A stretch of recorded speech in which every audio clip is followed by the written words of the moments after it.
जी दोस्तों, आप सभी को नमस्कार। फिर से सभी का बहुत बहुत स्वागत है मेरे यूट्यूब चैनल में। और आज के इस वीडियो में मैं बात करने वाला हूं कि डीएलएड पाठ्यक्रम को लेकर के कि आपको कितने नंबर तक डीएलएड कॉलेज मिलने के आसार हैं, कितने नंबर पर आपको निजी कॉलेज मिलने के आसार हैं, और आपको कॉलेज प्रेफरेंस क्यों महत्वपूर्ण होता है, और कॉलेज प्रेफरेंस में आपको किस कॉलेज को आपके नंबर अनुसार कितने नंबर वाले को कौन से कॉलेज का अनुसरण करना चाहिए, किसको पहले प्राथमिकता देना चाहिए, और इसमें आपको कॉलेज मिलने के चांसेस कितने हैं, इन सभी विषय पर आपको आज डिटेल से इस वीडियो के माध्यम से आपको बताने वाला हूं। वीडियो शुरू करने से पहले आपको छोटा सा डिस्क्लेमर देना चाहूँगा। आप काउंसलिंग अपने स्व विवेक से कीजिएगा, इसके लिए मैं कोई जिम्मेदार नहीं होऊंगा कॉलेज मिलने की स्थिति में भी और कॉलेज नहीं मिलने की स्थिति में। जहाँ तक मेरा अनुमान है और मेरा अनुभव है उसको आपके साथ साझा कर रहा हूँ। काउंसलिंग आप अपने स्व विवेक पर, स्वयं के जोखिम पर कीजिएगा। फिलहाल जैसे कि आप सभी जान रहे हैं, काउंसलिंग के लिए ऑनलाइन आवेदन आमंत्रित किए गए हैं। इसी को लेकर के बहुत ही महत्वपूर्ण विषय जो है कि कितने नंबर वालों को गवर्नमेंट कॉलेज मिलेगा, कितने नंबर वालों को निजी कॉलेज मिलेगा, और कैसे कैसे क्या होने वाला है, कौन से कॉलेज को प्रीफर करना है, किससे कौन से कॉलेज से दूर रहना है, कौन से शहर को प्राथमिकता देनी है, कहाँ प्राथमिकता नहीं देनी है, इन सभी विषय पर बात करूंगा। चलिए, वीडियो शुरुआत करने से पहले आपसे छोटा सा निवेदन करना चाहूँगा। यदि आप मेरे चैनल पर नए हैं तो अभी तक सब्सक्राइब नहीं किया है तो सबसे पहले मेरे चैनल को सब्सक्राइब कीजिए, वीडियो को लाइक कीजिए और आगे अपने दोस्तों तक शेयर जरूर कीजिए। चलिए वीडियो की शुरुआत करते हैं। सबसे पहले, जैसा कि मैं लगातार अपने प्रत्येक वीडियो में आपको कुछ आंकड़े आपके सामने शेयर कर रहा था, इसको देखिए समझना अति अनिवार्य है। जल्दी से बताऊंगा, इसी पर ही आपसे ज़्यादा समय नहीं लूंगा, क्योंकि आप वीडियो को देखिए, संपूर्ण गणित यहीं पर फंसा हुआ है। जो इसको देखेगा उसको कॉलेज मिल जाएगा, जो गंभीरता से लेगा, जो इसके गणित को समझेगा, उसको कॉलेज मिलने वाला है। तो आप अपना समय संयम बनाए रखिएगा, क्योंकि यह वीडियो 40 से 45 मिनट का होने वाला है, जिन पर एक एक फैक्चुअल फैक्ट को लेकर के बात करूंगा। संपूर्ण गणित यहीं पर फंसा है। चलिए, ज़्यादा भाषण ना देते हुए आगे बढ़ते हैं। देखिए, कुल 3 लाख लोग परीक्षा के लिए फार्म भरे थे, जिसमें 2,01,938 छात्र परीक्षा में उपस्थित हुए थे। उपस्थित में से कुल यदि बात की जाए, पुरुष की संख्या 81,576 थी। इसी प्रकार से महिलाओं की संख्या 1,20,315 थी, जिसमें कुल ट्रांसजेंडर अन्य वर्ग के विद्यार्थी 47 थे। और कुल यदि बात की जाए डीएलएड कॉलेज छत्तीसगढ़ में कितने हैं, तो कुल 90 कॉलेज हैं। यदि आपने अभी तक लिस्ट नहीं देखा है तो आपको लिस्ट मैं अपने टेलीग्राम चैनल के माध्यम से उपलब्ध करा दूंगा। जैसे कि आप यहाँ पर देख सकते हैं, पूरा कॉलेज का लिस्ट मेरे पास रखा हुआ है। यह आपको टेलीग्राम ग्रुप में मिल जाएगा, जो डिस्क्रिप्शन बॉक्स में मैंने अपने टेलीग्राम ग्रुप का लिंक दे रखा है। यदि आप अभी तक ज्वाइन नहीं किए हैं तो सबसे पहले उसको ज्वाइन कीजिए। और यदि बात की जाए कुल सीट कितने हैं, तो 6,870 सीट हैं डीएलएड में। नियमित डीएलएड में 6,870 सीट हैं। अब यदि बात की जाए, जैसा कि आप जानते हैं, पंडित सुंदर छत्तीसगढ़ में आरक्षण का नियम भी लागू है, जिसमें प्रत्येक वर्ग को अलग अलग आरक्षण प्राप्त है। इसी प्रकार से महिलाओं को भी उनके संबंधित वर्ग से 30% का आरक्षण प्राप्त है, जो कि पंडित सुंदरलाल शर्मा मुक्त विश्वविद्यालय रायपुर का उदाहरण से आप समझ सकते हैं, या आपको सबूत की आवश्यकता होगी तो आप वहां से इसका अनुसरण कर सकते हैं। फिलहाल इस पर लेकर के मैं कंफ्यूज हूं, क्योंकि बहुत सारे लोगों का कहना है कि नियमित कोर्स के लिए 15% आरक्षण है, और कई लोगों का कहना है कि 30% आरक्षण है। तो देखिए, यह अब आपके विवेक पर निर्भर करता है। फिलहाल आपको बता दूं, जहां तक मेरा जानकारी है, 30% आरक्षण इसमें भी लागू है महिलाओं को लेकर के। यदि आप महिलाओं का डाटा निकालने जाएंगे, तब आप पाएंगे कि कुल सीटें हैं हमारे पास 6,870, और 6,870 का यदि आप 30% निकालेंगे तो अब आपको डाटा जो मिलेगा वह आने वाला है 2,061 सीटें। इसमें से किसके लिए रिजर्व है? 2,061 सीटें लड़कियों के लिए रिजर्व है, अर्थात महिलाओं के लिए 2,061 सीटें रिजर्व होने वाली है। अब यहाँ पर थोड़ा बात करते हैं कि सामान्य वर्ग से कितने वर्गवार कितने लोग उपस्थित हुए थे। देखिए, इसकी जानकारी मैं पहले ही बता चुका हूँ, लेकिन आपको यहाँ से इसी को ही गंभीरता से समझना है। पूरा गणित यहीं फंसा है, इसी आंकड़े पर है। देखिए, ध्यान से समझिएगा। सामान्य वर्ग से 14,141 विद्यार्थी शामिल हुए थे, जिसमें इनके लिए 2,885 सीटें रिक्त है। अब ये केवल इनके लिए ही नहीं है, यह यदि किसी अन्य समुदाय से विद्यार्थियों का प्रदर्शन अच्छा गया है इस पेपर में, तो इनके लिए सीट ये ले सकते हैं, जनरल कोटे की सीट इनको अलॉट हो सकती है। अर्थात इससे जनरल कैटेगरी के विद्यार्थियों को थोड़ा नुकसान होने की संभावना जताई जा रही है। तो यदि बात की जाए, यदि सब कुछ सही रहता है, यदि किसी वर्ग को, अन्य समुदाय के वर्ग को यदि सामान्य कोटा अलॉट होता है, तो इनके लिए नुकसान होने वाला है। अब कितना नुकसान होगा सामान्य वर्ग को, इसमें भी मैं ब्रीफ से बताऊंगा। सामान्य वर्ग पर यहाँ पर कितना सीट उन लोग की रिक्त है, यह प्रिडिक्शन नहीं किया जा सकता। यह अन्य वर्ग के समुदाय के लोगों का पेपर कैसा गया है इस पर डिपेंड करेगा, जिस पर मैं आपको डिटेल से बताऊंगा। यदि बात की जाए तो देखिए सब कुछ सही रहा तो 58% अन्य समुदाय के लिए आरक्षित है, अब बच जाता है 42%। 42% पूरी तरीके से अनारक्षित है, इनके लिए नहीं है। जो बचा खुचा होगा 42% में से भी उनसे इनको मिलने वाला है। यदि सब कुछ सही रहा तब की बात करते हैं, तब 2885 सीट इनके लिए रिक्त होगा। महिला आरक्षण में 865 सीटें बन जाएगी। इसी प्रकार से अन्य पिछड़ वर्ग में 87,781 लोग शामिल हुए थे, जिसमें 962 सीटें डीएलएड के लिए इनके लिए रिक्त है। और महिला आरक्षण की बात की जाए तो 288 है। अन्य पिछड़ा वर्ग क्रीमिलियर की बात की जाए तो यह भी सामान्य वर्ग के में ही आएंगे। 4141 इनके लिए सीट है, आरक्षण का कोई इनके लिए प्रावधान नहीं है। अब बात की जाए अनुसूचित जाति के लिए, जिनको आपको अच्छे से पता है, एससी वर्ग के कैंडिडेट के लिए छत्तीसगढ़ शासन द्वारा उनको 12% का आरक्षण प्राप्त है और अन्य पिछड़ वर्ग को 14% का। तो 12% जब आप निकालने जाएंगे तब 824 सीटें इनके लिए रिक्त होने वाली है 6870 सीट में से। यदि महिलाओं की बात की जाए तो 30% जब आप इसका निकालेंगे 247 आ जाएगा।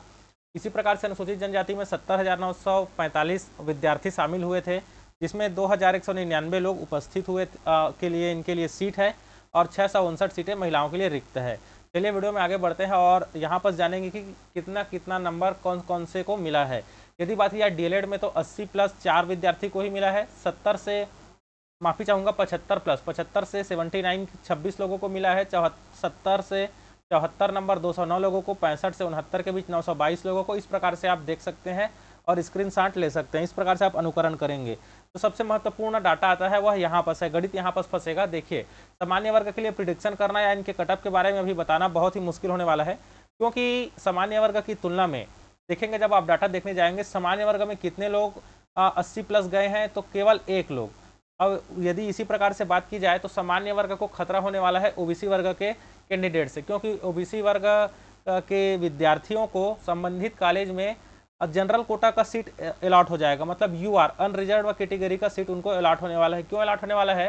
क्योंकि देखिए 3 लोग 80 प्लस इसमें हैं तो 3 सीट तो जनरल कैटेगरी के लिए ऐसे ही खत्म हो गया, क्योंकि इनका जब भी काउंसलिंग में ये फिलअप करेंगे तब इनका जो अलॉटेड कोटा होगा उस कॉलेज में इनका अलॉटेड कोटा यूआर होगा, अर्थात अनरिजर्व कैटेगरी से वे वहाँ सीट ले लेंगे।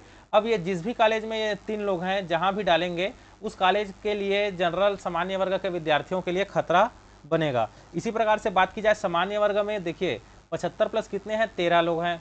इसमें कितने लोग हैं? 11 लोग हैं। इसमें मतलब अन्य पिछड़ा वर्ग के विद्यार्थियों ने सामान्य वर्ग के विद्यार्थियों की तुलना में कंपटीशन बढ़ा दिया।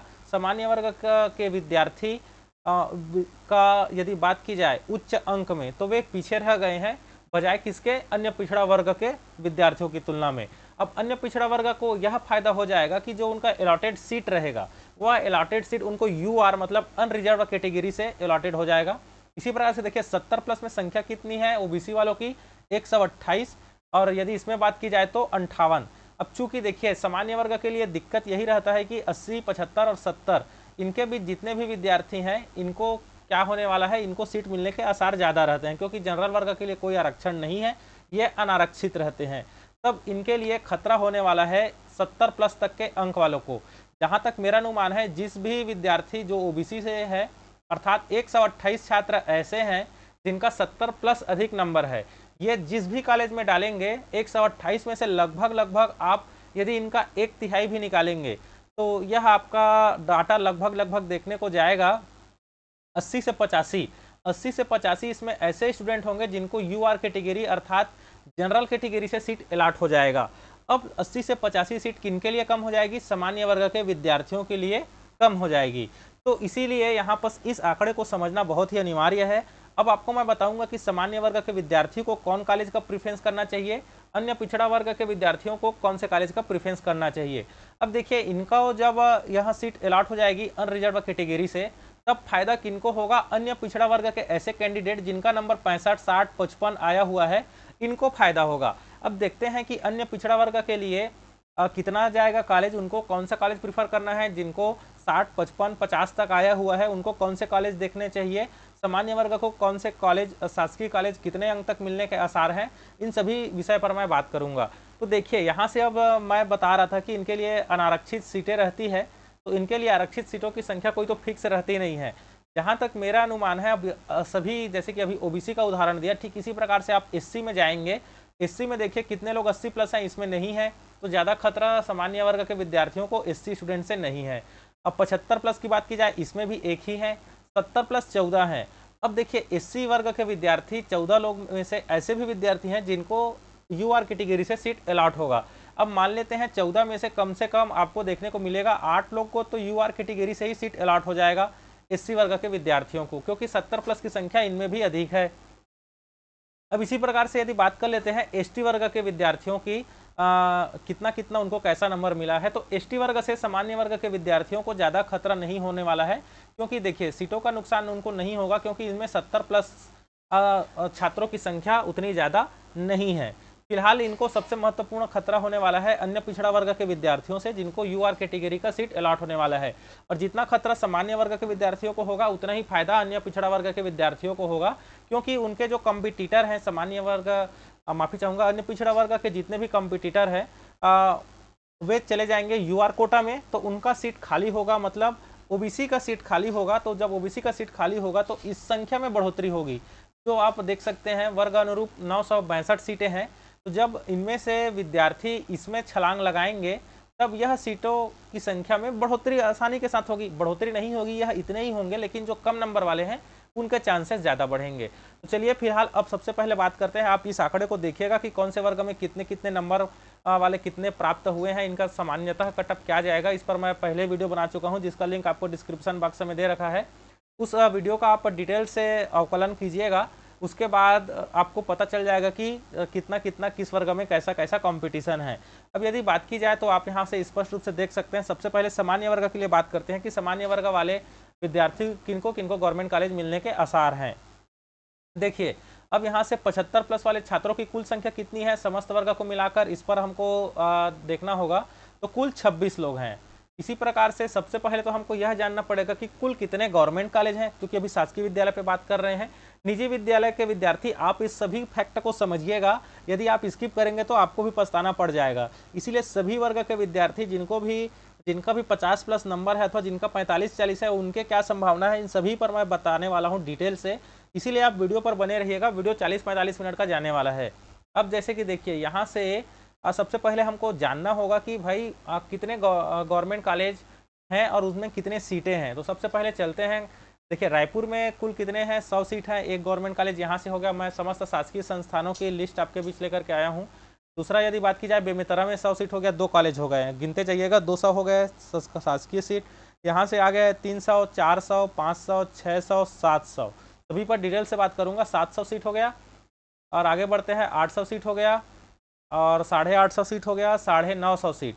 आगे बढ़ते हैं 950 आया था 1050, और यदि बात की जाए यह नहीं है, 1050 हो गया आपका, यहाँ से हो गया 1150, 1250, और यह अनुदान प्राप्त है और अल्पसंख्यक के लिए, तो इसको अभी रहने देता हूँ, इस पर बाद में आपको डिटेल से बताऊँगा। मैं आया था 1250, ये हो गया 1350। इसी प्रकार से यदि आप जाएंगे तो 1450, 1550, 1650। 1650 सीटें किनके लिए है, गवर्नमेंट शासकीय कॉलेजों के लिए रिक्त है। शासकीय कॉलेज में अर्थात छत्तीसगढ़ में कुल शासकीय कॉलेजों की संख्या, ये सीटों की संख्या जब हम कैलकुलेट करते हैं तो 650 शासकीय सीट रिक्त हैं। अब देखिए 650 लोग के लिए रिक्त है, तो 650 का आंकड़ा कहाँ तक जा रहा है, 70 से लेकर के 75 प्लस के विद्यार्थी जितने भी, देखिए ये 80 प्लस है, ये 75 प्लस है, यह 70 प्लस का आंकड़ा है। यहाँ से कितना जा रहा था जी, मैं बताया गवर्नमेंट कॉलेजों में सीटों की संख्या 1650 जा रहा था। जी 1650 जा रहा था। 1650 सीटें इनके लिए ही रिक्त है, गवर्नमेंट कॉलेज के में पढ़ने वाले विद्यार्थियों के लिए। अब यहाँ पर 1650 का आंकड़ा किसके बीच, कौन से रेंज में जा रहा है, 60 से 65 के रेंज में जा रहा है। यदि 60 नंबर वाले को भी इसमें अंकित करेंगे तो 3018 का आंकड़ा बन रहा है। तो इसमें से 61, 62, 63 में भी अधिक विद्यार्थी हैं।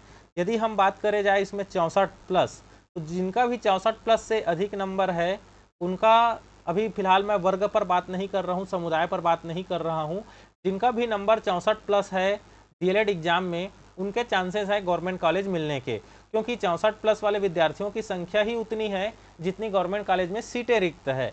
अब किनको किनको जो भी 60 नंबर है, 55 नंबर है, उनके क्या आसार बनेंगे, 61, 62, 63, 58, 59 या 56, 55, 57 जिनके नंबर है उनको कैसे गवर्नमेंट कॉलेज मिल जाएगा, इसको बारे में मैं आपको डिटेल से अभी समझाता हूँ। चलिए फिलहाल बात करते हैं। अब समुदाय अनुसार बात करते हैं। समुदाय में आप जब जाएंगे वर्ग में, सामान्य वर्ग से कितने ऐसे लोग हैं जिनका 65 प्लस है, 195। अब इनको कंपटीशन मिल रहा है ओबीसी अन्य पिछड़ा वर्ग के विद्यार्थियों से। अन्य पिछड़ा वर्ग के विद्यार्थियों में 65 प्लस कितने हैं, 602, माफी चाहूँगा 610। तो देखिए सामान्य वर्ग के लिए प्रिडिक्ट करना बहुत ही ज़्यादा कठिन काम है, क्योंकि इनके लिए सभी सीटें अनारक्षित रहती है। फिर भी यदि बात किया जाए सामान्य वर्ग के लिए ऐसे कितने नंबर पर इनको 100% मिलने के आसार हैं, क्योंकि देखिए यह मैं जो कट ऑफ बता रहा हूँ समस्त कॉलेजों का औसतन बता रहा हूँ। अभी डिटेल से एक एक कॉलेज पर बात करूँगा इन पर इनको मिलने के सीट ज़्यादा संभावनाएं हैं। तो देखिए जिनका भी 70 प्लस में इनकी संख्या है 58, और यहाँ तक यदि बात की जाए तो ओबीसी में भी इनका कितना है 70 प्लस, ओबीसी में 128, और आप जब 58 को जोड़ेंगे, दोनों का जब आप इनको जोड़ेंगे 128 प्लस आपका आ गया 58, तब यह आंकड़ा चला जाएगा 8 8 हो गया 16, और 5 और 3 8, 186 सीटें टोटल अन्य पिछड़ा वर्ग और इनको मिलाकर के जा रही है। तो देखिए अन्य पिछड़ा वर्ग के ऐसे विद्यार्थी जिनका नंबर 68 है, जहां तक मुझे लगता है, क्योंकि इनको प्रिडिक्ट करना बहुत ही मुश्किल है, फिर भी जहां तक मेरा अनुमान जाता है 68 नंबर प्राप्त सामान्य वर्ग के ऐसे विद्यार्थी हैं जिनको गवर्नमेंट कॉलेज मिलने के आसार हैं। अब देखिए इनको कहाँ गवर्नमेंट कॉलेज मिलने के आसार हैं, इनको भी मैदानी इलाका और जंगली इलाका, वन क्षेत्र, इनसे समझना बहुत ही ज़्यादा चुनौतीपूर्ण होने वाला है, क्योंकि अभी तक यहाँ तक ही आपका बात या आपको कॉलेज मिलने के जो तर्क है यही खत्म नहीं होता है। अब चालू होगा आपका मैदानी इलाके से, वनांचल क्षेत्र से, कहाँ कहाँ कॉलेज मिलने के क्षेत्र कैसे कैसे हैं, कौन से शहर की लोकप्रियता पॉपुलैरिटी कैसी है, इस पर बात करूंगा। देखिए सबसे पहले लेता हूं मैं रायपुर कॉलेज को। रायपुर आप जानते हैं छत्तीसगढ़ का राजधानी है, जहां सर्व सुविधा प्राप्त है, रहने खाने पीने सभी का, आवागमन का, और शहर में फैसिलिटी, साथ ही साथ रोजगार संबंधित सारे अपॉर्चुनिटी वहां पर भरपूर हैं। इसलिए यहाँ कंपटीशन क्या जाने वाला है, बहुत ही अधिक जाने वाला है। अब 100 सीटें रिक्त है। अब इसी कॉलेज पर पर्टिकुलर बात करता हूँ, आप इसी कॉलेज के आंकड़े से निकाल करके अन्य कॉलेज की तुलना आप स्वयं करेंगे। 100 में से देखिए छत्तीसगढ़ में आरक्षण कितना प्रतिशत है, 58% प्राप्त है। 58% में से सबसे पहले मैं बात करता हूँ अन्य पिछड़ा वर्ग के लिए 14% का आरक्षण का प्रावधान है छत्तीसगढ़ राज्य सरकार द्वारा। अब इसमें से 14% जब आप निकालेंगे अन्य पिछड़ा वर्ग के लिए, सामान्य वर्ग पर थोड़ा धीरे से आऊँगा, पहले अन्य पिछड़ा वर्ग पर बात करते हैं गवर्नमेंट कॉलेज की संभावनाओं को लेकर के। तो 100 का आप 14% निकालेंगे तो कितना सीट बन रहा है रायपुर कॉलेज के लिए, 14 सीटें अन्य पिछड़ा वर्ग के विद्यार्थियों के लिए रिक्त होने वाली है। अब इसी 14 का जब आप 30% निकालेंगे, इनके लिए महिलाओं को भी यहाँ पर सब प्राथमिकता देना है, तो 14 का जब हो सकता है वो 15% हो। महिलाओं के आरक्षण को लेकर के मैं 100% श्योर नहीं हूँ, आप अपने विवेक से इसका कैलकुलेशन करेंगे या आप कहीं से पता लगाने का प्रयास करेंगे। जहाँ तक मैं पता लगाया हूँ 30% इसमें भी आरक्षण इनको भी प्रदान है। अब आप इस पर अपना स्वविवेक लगा लेंगे। 14 का जब आप 30% करने जाएंगे तब आपको 4 सीटें किनके लिए रिजर्व होने वाली है, महिलाओं के लिए। 4 सीटें यहाँ से फीमेल के लिए हो जाएगी और मेल के लिए बच जाएंगे 10 सीटें। इस प्रकार से यह होने वाला है। अब देखिए यहाँ पर रायपुर कॉलेज में कटअप क्या जा सकता है अन्य पिछड़ा वर्ग के विद्यार्थियों के लिए जिनको शासकीय कॉलेज मिल सकते हैं। तो देखिए यहाँ से रायपुर, और दूसरा जो सबसे महत्वपूर्ण जगह होने वाला है जो मैदानी इलाका है, जहाँ रोजगार की स्थिति अच्छी है, आवागमन के सोर्स अच्छे हैं, जहाँ रह करके शासकीय नौकरियों की या रिक्तियों की तैयारी भी आसानी से किया जा सकता है, या वहाँ रह करके पार्ट टाइम प्राइवेट जॉब भी ऐसे स्टूडेंट कर रहे हैं जिनको आसानी होगा, साथ ही साथ अर्निंग का भी सोर्स हो रहा है। तो यहाँ पर इन पर कंपटीशन बढ़ने के आसार हैं रायपुर में और बिलासपुर में। तो देखिए जिनका नंबर मिडिल रेंज में, फिलहाल यहाँ क्या किनको किनको मिलेगा मैं आपको बता दूँ। अन्य पिछड़ा वर्ग पर पहले बात करते हैं। लड़कों के लिए 10 और लड़कियों के लिए 4 सीट रिजर्व है। अब यहाँ से देखिए अन्य पिछड़ा वर्ग में ऐसे स्टूडेंट भी हैं जिन्होंने जनरल कैटेगरी को अच्छा खासा कंपटीशन दिया है। बल्कि यदि बात की जाए तो सामान्य वर्ग के विद्यार्थियों को यहाँ पर लगभग पिछाड़ सा दिया है अन्य पिछड़ा वर्ग के जो नॉन क्रीमी से संबंधित है ऐसे विद्यार्थी। तब यहाँ पर अब आपके लिए इनके सीट में ओबीसी वाले को फायदा होने वाला है। कितने सीट पर फायदा होगा, 2 या 3 सीट पर, जहाँ जहाँ जहाँ तक मुझे लगता है कम से कम 5 सीट ऐसे होंगे जो ओबीसी के स्टूडेंट हैं, वे यूआर कोटा से इनको सीट यहाँ मिलने के आसार हैं। तो ओबीसी के लिए कितना सीट चला जाएगा, मोटा मोटा 19 सीट या मान लेते हैं 20 सीट। यहाँ अन्य पिछड़ा वर्ग के विद्यार्थियों को कितना सीट यहाँ पास बन गया, 20 सीटें यहाँ पास अन्य पिछड़ा वर्ग के विद्यार्थियों के लिए रायपुर में ही बन गया, जिसमें से इसमें से 5 लोगों को कहाँ से कोटा अलॉट होगा, 5 या 6 लोग को, मान लेते हैं 6 लोग को यूआर कैटेगरी से सीट इनको अलॉट हो जाएगा। और यहाँ पास बच गए जो 14 लोग वो तो आरक्षण से ही हैं। तो यहाँ पर जब अब समझते हैं इस मेरिट सूची को, तो आप देख सकते हैं अन्य पिछड़ा वर्ग का यह मेरिट सूची है। यहाँ पर इन 3 लोगों का पे डिपेंड करेगा कि ये लोग कॉलेज का प्रेफरेंस कहाँ देते हैं। यदि ये कॉलेज का प्रेफरेंस बिलासपुर में दे रहे हैं कि ये बिलासपुर में ये दे रहे हैं कि रायपुर में दे रहे हैं कि बस्तर में दे रहे हैं कि कांकेर में दे रहे हैं, अब ये विद्यार्थी कहाँ से हैं इनको जानना अति अनिवार्य होगा। यदि यह विद्यार्थी मैदानी इलाके अर्थात प्रमुखतः संभाग से होंगे, रायपुर संभाग अथवा बिलासपुर संभाग से अथवा जांजगीर चांपा वगैरह से, तो अधिकांश चांसेस हैं कि ऐसे विद्यार्थी जो हैं ये अपने जिला मुख्यालय के कॉलेज को प्रीफर करेंगे, अथवा जिला मुख्यालय के कॉलेज को प्रीफर कर सकते हैं, अथवा बिलासपुर के कॉलेज को प्रीफर कर सकते हैं या रायपुर को भी। तो चलिए अब इस पर तो प्रिडिक्ट मैं नहीं कर सकता, फिर भी यहाँ पर अब देखिए इनको जनरल कैटेगरी से तो अलॉट होने ही वाला है। यदि 75 प्लस वाले 13 हैं तो यहाँ से यदि बात की जाए तो 2-3 लोग का यहाँ से भी अलॉट हो जाएगा। तो कम से कम आप यहाँ पर स्पष्ट रूप से आंकड़ा लगा सकते हैं जिनका भी अन्य पिछड़ा वर्ग के ऐसे विद्यार्थी हैं जो फीमेल हैं, इनके लिए आसानी जाने वाला है, क्योंकि फीमेल के लिए मैं आपको बता दूं जिनका भी 72 अथवा 73 नंबर है उनको रायपुर में कॉलेज मिलने के चांसेस बहुत ज़्यादा हैं। ऐसे फीमेल कैंडिडेट जिनका 72-73 नंबर है उनको रायपुर का शासकीय कॉलेज मिल जाएगा। और ऐसे विद्यार्थी जो पुरुष वर्ग से हैं, पुरुष वर्ग के लिए कम से कम 74 नंबर, 74 से 75 नंबर वालों को रायपुर में गवर्नमेंट कॉलेज मिलने के आसार बन रहे हैं। 74 नंबर वाले शासकीय संस्थान रायपुर में, राजधानी में सीट उनको मिल सकता है अथवा और कहीं भी। जब उनको रायपुर में मिल जा रहा है तब और अन्य जगह पर भी मिलने की संभावना उतनी ही अधिक बनेगी।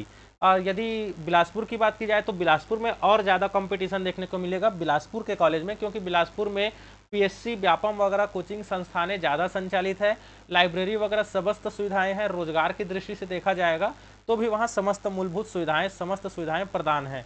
अब आगे बढ़ते हैं, यहाँ पर रायपुर में देखा जा सकता है।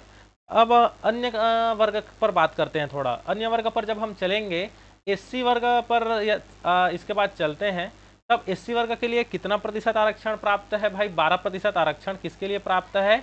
एससी वर्ग के लिए प्राप्त है। कुल 100 सीटों में से 12% एससी वर्ग के लिए रिजर्वेशन आरक्षण मान्य है। तब 12 सीटें इनके लिए 100 का 12% हो जाएगा, 12 सीटें। अब जब यदि आप 12 का 30% निकालने जाएंगे तब आपको देखने को मिलेगा कि आंकड़ा आपका बढ़ करके आएगा इनके लिए भी 3 सीटें या लगभग मोटा मोटा 4 सीटें। फिलहाल मैं मान लेता हूँ 3 सीटें इनके लिए, महिलाओं के लिए रिक्त होने के संभावना है रायपुर कॉलेज में। अब देखते हैं इनके लिए कितना कंपटीशन बढ़ेगा। तो इसके लिए इस फैक्ट को समझना पड़ेगा एससी कैटेगरी के इस आंकड़े पर। एससी कैटेगरी में देखिए 80 प्लस तो एक भी नहीं है, तो जनरल वर्ग के विद्यार्थी को इनसे खतरा नहीं है। 75 प्लस 1 है। अब इसी स्टूडेंट पर डिपेंड करेगा कि ये कहाँ सीट अलॉट करता है, क्योंकि इसका 100% श्योर है इसका यूआर कैटेगरी में कोटा ही अलॉट होने वाला है। 70 प्लस वालों की संख्या कितनी है? 14 है।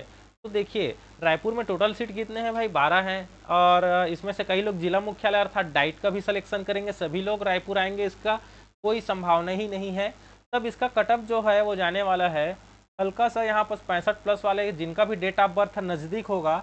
इसमें अब रैंक डिपेंड करेगा, जितने भी 65 प्लस हैं जिनका रैंक, जिनका डेट ऑफ बर्थ जो बड़े हैं, यहाँ से यदि बात की जाए फीमेल वर्ग के कैंडिडेट का रायपुर में या अन्य कॉलेजों में 69 नंबर जिसका आया हुआ है, अथवा पुरुष ऐसे हैं जिनका 70 नंबर है, इनको गवर्नमेंट कॉलेज मिलने के 100% चांस हैं। अब जब इनको रायपुर में मिल जाएगा तो बिलासपुर वगैरह में भी या अन्य किसी भी गवर्नमेंट कॉलेज मिलने के आसार बहुत ही ज़्यादा हैं। अब देखिए यहाँ पर ऐसे विद्यार्थी अब जो 60 प्लस हैं या 55 प्लस हैं, सबसे पहले अब बात करते हैं जिनके ऐसे भी विद्यार्थी हैं जो 55 प्लस हैं अथवा 60 प्लस हैं, इनके क्या चांसेस हैं, चाहे वह ओबीसी विद्यार्थी हो, चाहे एससी विद्यार्थी हो, चाहे एसटी विद्यार्थी हो। इनको कहाँ कौन से ज़िले का कॉलेज प्रेफरेंस करना है मैं आपको विस्तार पूर्वक बताने वाला हूँ। तो देखिए 55-60 प्लस वाले ऐसे विद्यार्थी, अब यहाँ पर समुदाय में डिपेंड करेगा कि कौन से ज़िले में कौन से समुदाय के लोगों की बहुलता ज़्यादा है। जैसे कि मैदानी इलाकों में बिलासपुर की बात की जाए अथवा जांजगीर की बात की जाए तो यहाँ पर सामान्यतः प्राय लगभग रेशियो बराबर है। यहाँ एससी वर्ग की बहुलता है और बात की जाए तो अन्य पिछड़ा वर्ग की बहुलता यहाँ पर आपको देखने को मिलेगा। बिलासपुर हो गया, रायपुर हो गया, जांजगीर हो गया अथवा महासमुंद हो गया। जब आप यहाँ पर जाएंगे तो आपको देखने को मिलेगा कि एससी है और ओबीसी वर्ग के हैं। तो देखिए जिनका भी मिडिल रेंज में जिनका भी नंबर आया हुआ है 55 से लेकर के आपका जाएंगे 55 वाले, 60 वाले, 65 प्लस वाले, तब आपको ऐसे जगह का चयन करना है जहां पर दूसरे वर्ग के समुदाय की बहुलता अधिक हो। जैसे कि मैं बात करूं बेमेतरा की, यदि आप बेमेतरा में जाएंगे तब यहां आपको देखने को मिलेगा कि इधर एसटी वर्ग के, या बस्तर में जाएंगे तब आपको एसटी वर्ग की बहुलता ज़्यादा देखने को मिलेगी। जैसे मैं बस्तर का उदाहरण लेता हूँ, तब आपको एसटी वर्ग की बहुलता ज़्यादा देखने को मिलेगी। तब एसटी वर्ग के विद्यार्थी तो यहाँ का प्रेफरेंस करेंगे ही करेंगे, बहुलता यहाँ अधिक है। तो जो अन्य इसी जिले से जो अन्य वर्ग के विद्यार्थी हैं, जैसे कि अन्य पिछड़ा वर्ग के विद्यार्थी हैं, यह भी यहीं के ओबीसी सीट पर अपना काउंसलिंग के लिए डालेंगे। और जो अभी आपके मैदानी इलाके से हैं, जो लोग यह वीडियो नहीं देख रहे हैं, वो लोग क्या करेंगे, अपने ही जिले के अथवा बिलासपुर का चयन करेंगे जो मिडिल रेंज में है, या रायपुर का चयन करके गलती करेंगे, अथवा अपने ही जिला मुख्यालय के कॉलेज का प्रेफरेंस करके गलती करेंगे। तब आपको, अब देखिए, आपको अपने हिसाब से जगह पे तो कंप्रोमाइज़ करना होगा, आपको छलांग लगा करके दूसरे जगह जाना ही पड़ेगा यदि आपको कॉलेज लेना ही है तो। देखिए अब क्या होगा, जहाँ जैसे कि अब मैं मान लीजिए मैं जांजगीर का हूँ, मेरा नंबर कम है, मेरा नंबर है मान लीजिएगा 60 नंबर है, मैं ओबीसी कैटेगरी से हूँ, 60 नंबर है, 58 नंबर है, मुझे गवर्नमेंट कॉलेज ही चाहिए, निजी कॉलेज मुझे नहीं चाहिए। ये स्थिति मैं बता रहा हूँ गवर्नमेंट कॉलेज लेने की स्थिति में। तो देखिएगा मैं क्या करूँगा, बस्तर हो गया या बेमेतरा हो गया, जहाँ जिस वर्ग की बहुलता कम है, मेरे वर्ग की बहुलता, अन्य पिछड़ा वर्ग के काउंसलिंग में सीटें जाने की संभावनाएं कम है, मैं वहाँ के कॉलेज का प्रीफर करूँगा। तब की स्थिति में मैं क्या करूँगा, यहाँ पर देखिए मैं जांजगीर से हूँ, जांजगीर में अन्य पिछड़ा वर्ग एवं एससी वर्ग की बहुलता है, तो मैं जांजगीर में काउंसलिंग के लिए फॉर्म फिलअप नहीं करूँगा, क्योंकि यहाँ अन्य पिछड़ा वर्ग के विद्यार्थी कॉम्पिटिटर पहले से ही बैठे हुए हैं, जिनका नंबर 61 है, 62 है, खुद 60 नंबर वाले ऐसे स्टूडेंट बहुत हैं जिनके जो मेरे से बड़े हैं, जिनका रैंक मेरे से अच्छा है। तो भाई मेरे को जांजगीर में तो कॉलेज मिलने से रहा नहीं, मैं बिलासपुर डालूंगा तो बिलासपुर में क्या मिलेगा, नहीं मिलेगा, वो तो और रोजगार केंद्र जगह है जहाँ रोजगार की स्थिति है, पढ़ाई की दृष्टि से अच्छा है, अध्ययन की दृष्टि से, तो बिलासपुर नहीं मिलने वाला, रायपुर और राजधानी है, उच्च स्तर का है, वहाँ भी कॉलेज नहीं मिलेगा। तब मैं कहाँ प्रिफर करूँगा, हो सकता है मैं महासमुंद तरफ जाऊँ, हो सकता है मैं बेमेतरा जाऊँ, बेमेतरा के साइड में जाऊँ जहाँ एससी वर्ग की बहुलता है, एसटी वर्ग की बहुलता है, हो सकता है मैं बस्तर जाऊँ। तो देखिए इसी तरीके से अब आपको लॉजिक लगाना पड़ेगा कि कौन से जिले में कौन से वर्ग की बहुलता है। अब उसी वर्ग वहीं जा करके मैं क्या करूँगा, जांजगीर से सीधे छलांग मारूंगा बेमेतरा में। तो बेमेतरा में दिखेगा कि ओबीसी वर्ग के विद्यार्थियों की संख्या क्या है, कम हुई रहेगी वहाँ काउंसलिंग में, और मेरा नंबर, मैं मैदानी इलाके से जब इस इलाके में जाऊँगा वनांचल क्षेत्र में, तब मुझे क्या होने वाला है, फ़ायदा मिलने वाला है। और काउंसलिंग में सीट मिलने के जो मेरा, यदि जांजगीर में मुझे सीट मिलने के आसार 20% थे, वे जब मैं इधर डालूंगा तो मेरा काउंसलिंग में सीट मिलने के आसार कितने परसेंट हो जाएंगे, 60% हो जाएगा। इसी संभावना पर ही आपको समस्त कौन से जिले में कौन से वर्ग की बहुलता है और ये कटअप के आंकड़े क्या क्या हैं, यह आंकड़े को आप स्क्रीनशॉट अच्छे तरीके से ले लेंगे, इसी के बेस पर ही आपको कॉलेज का चयन करना है। अब देखिए अन्य वर्ग के लिए कैसे फायदा होगा, यहाँ पर प्रायतः जो दूसरे वर्ग से संबंधित विद्यार्थी हैं, जैसे कि कैसे दूसरे वर्ग से संबंधित विद्यार्थी हैं, इसको भी मैं आपको अच्छे से समझाता हूँ। जैसे अन्य पिछड़ा वर्ग के कोई कैंडिडेट है, जब अन्य पिछड़ा वर्ग के जब विद्यार्थी को जनरल कोटा अलॉट हो रहा है, और जब अन्य पिछड़ा वर्ग के ऐसे विद्यार्थी जो बाहर की तरफ रुख कर रहे हैं, जो मीडियम नंबर वाले हैं, तब यहाँ से जो और कम नंबर वाले हैं उनका यहाँ पर सीटें बढ़ने के आसार आपको आसानी के साथ दिखेंगे। तो इस तरीके से आप इसको अच्छे तरीके से समझना होगा, और कॉलेज प्रेफरेंस में आप उसी कॉलेज का प्रेफरेंस कीजिएगा जहां आपको सीट मिलने के चांसेस ज़्यादा हैं। यदि आप रिस्क लेना चाहते हैं तब की स्थिति में आप रिस्क लीजिएगा, नहीं तो प्रेफरेंस 1 में प्रेफरेंस का सिलेक्शन बहुत महत्वपूर्ण होता है। प्रेफरेंस सिलेक्शन पर भी आपको मैं छोटा सा ओवरव्यू दे देता हूँ। जैसे कि मान लीजिए प्रेफरेंस सिलेक्शन, देखिए प्रेफरेंस सिलेक्शन कैसे मैटर करता है, लगातार अपने हर वीडियो के माध्यम से आपको मैं बता रहा हूँ। मान लीजिए कोई कॉलेज यह है एक, अब जब आप काउंसलिंग में फॉर्म भरेंगे ना, तब आपको कॉलेज का प्रेफरेंस पूछा जाएगा, तो उस प्रेफरेंस पे आप जैसे पाएंगे वैसे अजर गजर नहीं डालना है, एक व्यवस्थित अपने इंटरेस्ट के हिसाब से पूरा कैलकुलेशन करके डालना है। जैसा गलती पंडित सुंदरलाल शर्मा मुक्त विश्वविद्यालय के छात्र ने किए हुए हैं, जिनका नंबर ज़्यादा है उनको सीटें नहीं मिल रही है और कम नंबर वालों को सीटें मिल जा रही है, ये गलती आप यहाँ पर नहीं दोहराइएगा, आपको बार बार बता रहा हूँ। देखिए मान लीजिए ये कॉलेज ए है और यह कॉलेज बी है। अब मान लीजिए ये कॉलेज की पॉपुलैरिटी ज़्यादा है, मतलब इसकी लोकप्रियता ज़्यादा है, इसकी लोकप्रियता थोड़ी कम है, इसे कम लोग जानते हैं, इसे ज़्यादा लोग जानते हैं। यहाँ सुविधाएं अधिक है, यहाँ फीस कम है, यहाँ का रोज़गार सुविधा अच्छा है, ये मतलब सबके मन में बसने वाला कॉलेज है ये। और उसी प्रकार से यदि कॉलेज बी की बात की जाए तो यह मिल जाए तो ठीक है, नहीं तो जैसे तैसे चलो भाई ये भी ठीक ही है, ऐसे है। अब इसके बारे में यदि बात की जाए तो अब आता है कॉलेज प्रेफरेंस का मैटर। जैसे कि मान लीजिए कई स्टूडेंट है पी, स्टूडेंट है क्यू, स्टूडेंट है आर, स्टूडेंट है एस, 4 स्टूडेंट है। मान लीजिए कॉलेज ए में सीटों की कुल संख्या कितनी है, सीटों की संख्या मैं मान लेता हूँ यहाँ 1 है, और यहाँ भी सीटों की संख्या कितनी है, 1 है। ठीक है, तो 2 लोग को कॉलेज मिलेगा और 2 लोग को कॉलेज नहीं मिलेगा। तो आपको उदाहरण से मैं चलिए बताता हूँ कि कौन 2 लोग को कॉलेज मिलेगा। जिनका कम नंबर रहेगा उनको कॉलेज मिल जाएगा, ज़्यादा नंबर वाले को कॉलेज नहीं मिलेगा। जैसे कि उदाहरण के लेता हूँ मैं, यहाँ पास 80 नंबर पी स्टूडेंट है जिसको 80 नंबर मिला, क्यू स्टूडेंट है इसको 70 नंबर मिला है, और आर है इसको 60 नंबर मिला है, एस है इसको 50 नंबर मिला है। अब देखिए यहाँ से मैं किनको किनको सीट दिलाऊंगा, 70 वाले को दिलाऊंगा और 60 वाले को दिलाऊंगा। तो इसके लिए कौन से कॉन्सेप्ट पर मैं काम करूंगा आपको बताता हूँ। देखिए 80 वाले को तो मिलेगा ही भाई, जो टॉपर है उसको तो कैसे भी करके आप छीन नहीं सकते। एक तो 80 नंबर वाले को मिलेगा, चलिए बताता हूँ आपको मैं। 80 नंबर वाले को देखना कॉलेज दिलवाता हूँ यार, जो टॉपर रहेगा वो कहीं भी जाए उसको तो मिलेगा ही मिलेगा। क्यों हो गया, और 70 नंबर वाले को नहीं दिलाऊंगा, 60 नंबर वाले को दिलाऊंगा। 2 सीटें रिक्त है, 2 कॉलेज है मान लीजिए डीएलएड के लिए, 80 नंबर वाले को कॉलेज मिलेगा और यहाँ पर 60 नंबर वाले को कॉलेज मिलेगा। अब कैसे मिलेगा देखते हैं। एक ही की क्या है, लोकप्रियता ज़्यादा है तो इसको ज़्यादा लोग प्रिफरेंस ज़्यादा लोग सेलेक्ट करेंगे। जैसे रायपुर हो गया, बिलासपुर हो गया, जांजगीर हो गया, जो जो टॉप जिले के कॉलेज, जैसे शक्ति जिला हो गया। इसी प्रकार से जो महत्वपूर्ण जिले हैं, महत्वपूर्ण संभाग है, वहाँ जहाँ मैदानी इलाका है, रोजगार की दृष्टि से अच्छा है, वहाँ कंपटीशन आपको ज़्यादा देखने को मिलेगा। चलिए यहाँ पर देखते हैं। अब ये लोग काउंसलिंग का फार्म डाल रहे हैं। काउंसलिंग के फार्म में ये प्रेफरेंस नंबर 1 में इसको सेलेक्ट किया पी ने। कॉलेज ए में देखते हैं, कॉलेज ए के लिए ये कॉलेज ए हो गया। पी सबसे पहले डालता है प्रेफरेंस 1 में, ये प्रेफरेंस 1 है, ये प्रेफरेंस 2 है। 2 कॉलेज है, दोनों कॉलेज को ये लोग सेलेक्ट करते हैं। पी जो है नंबर 1 पे किसको सेलेक्ट करता है, ए को, जिसका नंबर है 80। क्यू भी किसको सेलेक्ट करता है, नंबर 1 पे इसी को सेलेक्ट करता है, 70 वाले को। एस किसको सेलेक्ट करता है, ये भी इसी को सेलेक्ट करता है, किसको सेलेक्ट करता है, इस ए कॉलेज को। लेकिन प्रेफरेंस नंबर 2 में कौन किसको सेलेक्ट करता है, क्यू सेलेक्ट करेगा, आर सेलेक्ट करेगा, माफ़ी चाहूँगा, आर प्रेफरेंस नंबर 2 में सेलेक्ट करेगा, जिसका नंबर मतलब प्रेफरेंस नंबर 2 मतलब दूसरे नंबर पे। इसको प्रेफरेंस का कहने का सीधा सीधा मतलब वही है। आर किसको सेलेक्ट कर रहा है, जिसका नंबर है 60, प्रेफरेंस 2 पे सेलेक्ट कर रहा है। अब देखिए कॉलेज के पास जब अब कॉलेज देखेगा उसके पास लिस्ट जाएगी समस्त विद्यार्थियों की, तो चलिए उस पर बाद में बात करूंगा। अब कॉलेज ए पर काउंसलिंग हो गया, उसी प्रकार से कॉलेज 2 पर काउंसलिंग करके बताता हूं आपको। ये कॉलेज बी हो गया, यहाँ भी केवल एक ही सीट रिक्त है, एक ही सीट रिक्त है यहाँ पर। अब इस पर देखिए आपको बताता हूँ। कॉलेज ए में इसको प्रेफरेंस नंबर 1 पर कौन रखा है, आर, जिसका नंबर कितना है 70, प्रेफरेंस नंबर 1 पे।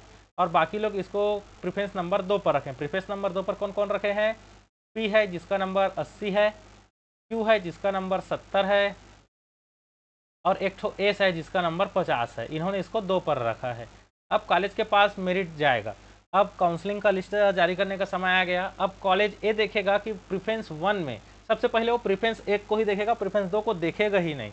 तो प्रेफरेंस 1 में किसको किसको कौन कौन लोगों ने चयन किया है उसको देखेगा। तो वो देखेगा कि पी चयन किया जिसका नंबर 80 है, क्यू सेलेक्ट किया जिसका नंबर 70 है, एस सेलेक्ट किया जिसका नंबर 50 है।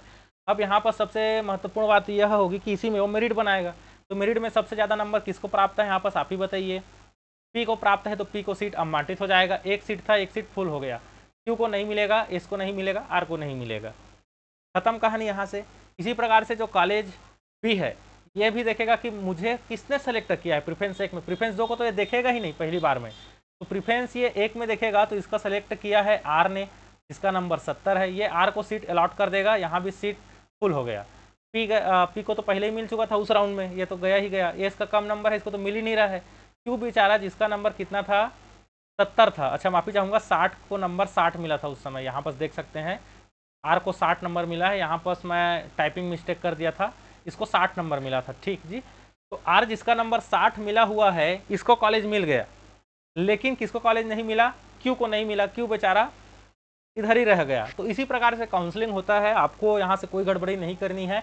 उम्मीद करता हूँ वीडियो आपको समझ आया होगा, पसंद आया होगा। फिलहाल और डिटेल से मिलूंगा आपको बहुत ही कम समय के पश्चात। एक और वीडियो आएगा मेरा बीएड को भी यदि लेकर आप चाहते हैं कि ऐसा वीडियो आए तो प्लीज़ वीडियो में लाइक कीजिए। एक नई वीडियो बनाने के लिए मुझे प्रेरित करेगा। वीडियो को अंत तक देखने के लिए आप सभी का दिल से शुक्रिया।